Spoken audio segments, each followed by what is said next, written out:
ทุกคนเนาะตอนนี้ฮะกำลังเห็ดแหวเหยียบเนาะทุกคนเนาะ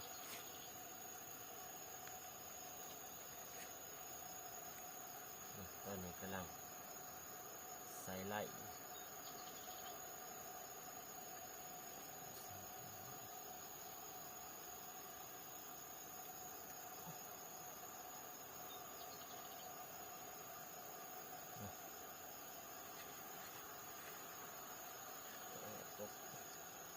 ใส่บ่วงก่อน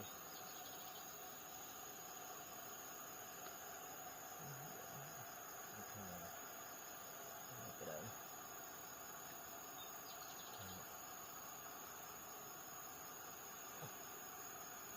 บ่วงมันจะขับกันน่าสิเห็นน่าชอบที่สุดยุ่งกับลายเนาะเห็ดแหวเหยียบครั้งแรกเด้อทุกคนนี่ปกติเห็ดแต่แหวสารวัตรเนาะเราเห็ดเนาะ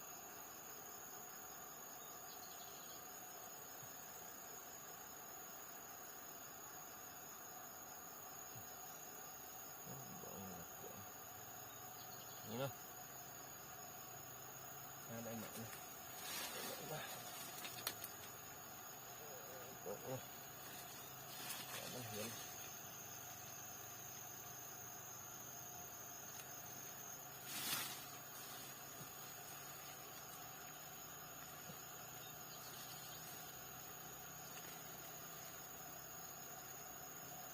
โอ้ย